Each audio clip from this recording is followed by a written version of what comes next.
Welcome back to the series. If you're here for the first time, this is a series about Gravity Forms and PayPal Sandbox.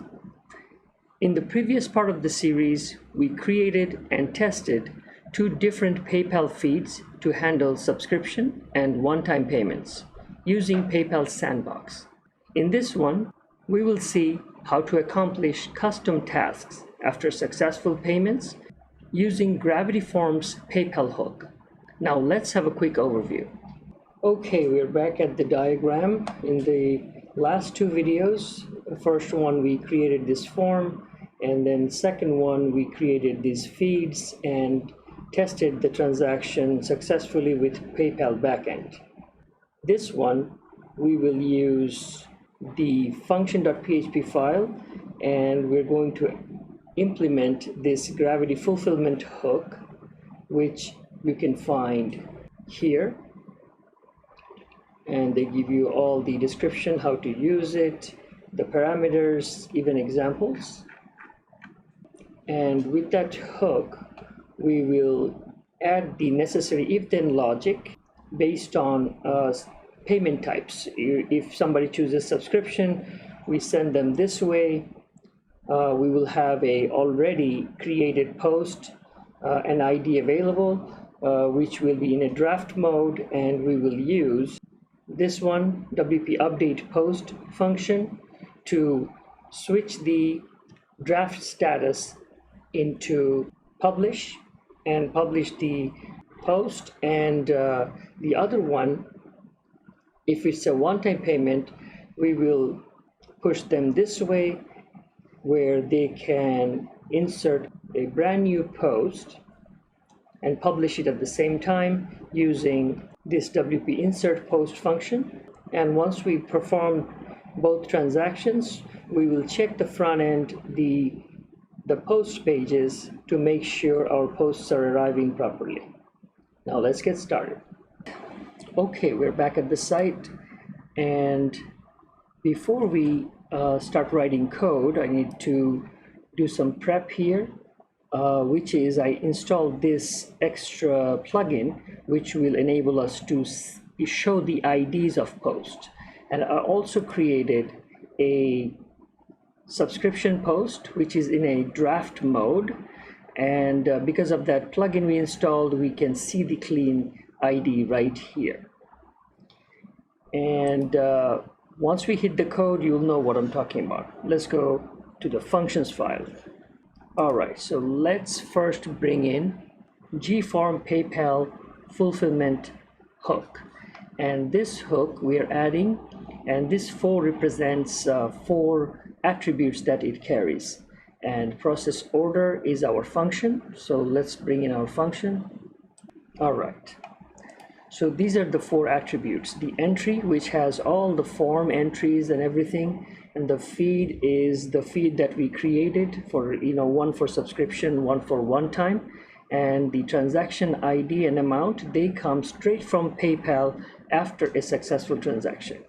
Now let's collect one specific item from the form, which is the transaction type.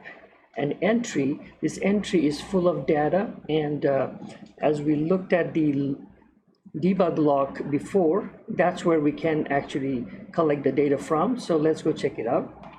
Okay, so from this PayPal standard add-on, if we view log, we come here, and this is where all the item entries are presented.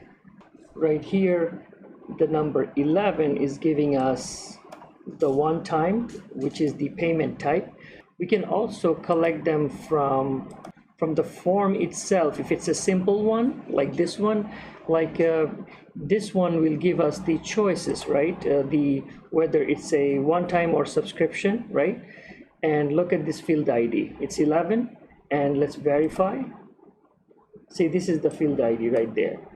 Now, it is not always possible or easy to collect it from the form, because they have like this, like 10.4, 10.8, like lots of fractions in there, like let's say this item, there could be a lot more complex item, even though this field ID is 10, but this has to be 10.1 and 10.2. See, that was our assumption, but look, in reality, they are 10.3 and 10.6. So these stuff are very random. So if we want to actually collect the exact information, like a payment type, this one showing one time and the other one, like when we did the subscription payment, see XXY, see these are the name fields, and this is where the payment time coming from, and every time the item was 11, this ID, right?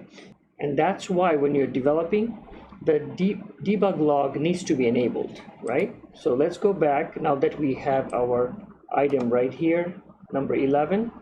So this is where we put 11. And this time, let's move forward, bring in these guys.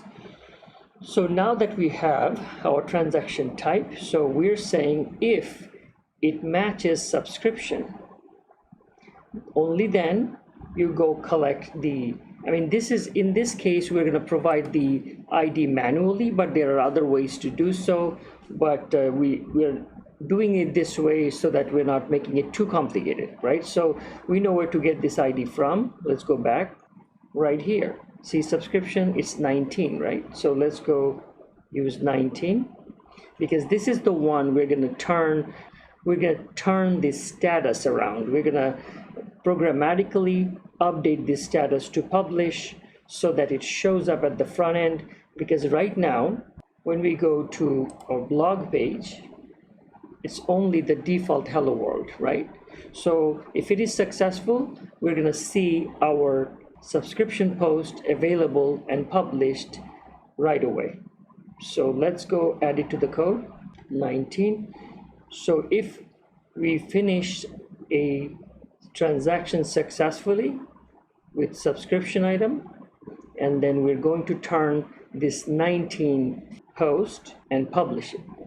Let's bring in the else block. Actually, we all know it's in the functions file, so let's get rid of it and make it larger. There we go.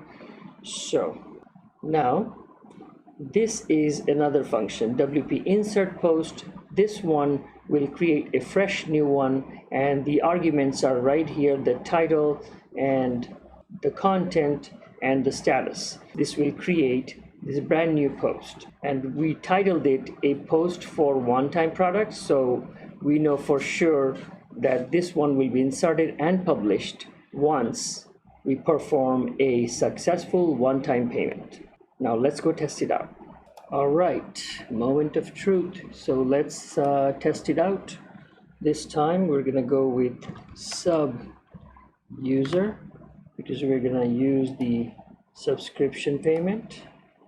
Hit next. Looks good. All right, let's continue.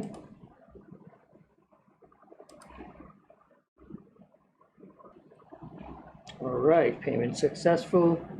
Now let's go back to merchant. All right, we're back on the page.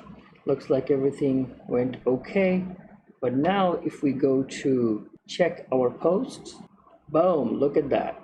We completed a successful subscription transaction, our draft post, and turned it into a published post using the Gravity PayPal fulfillment hook. Next step, we're going to use the one-time payment. Okay, we're back at the form, and this time let's go name the guy one timer, and we go choose one, next, and let's go crazy, buy 30 of them. Boom. All right, we pay by the balance, no problem. Okay, successful transaction. Let's go back. All right, now let's go check if we have our one-time payment post. Refresh.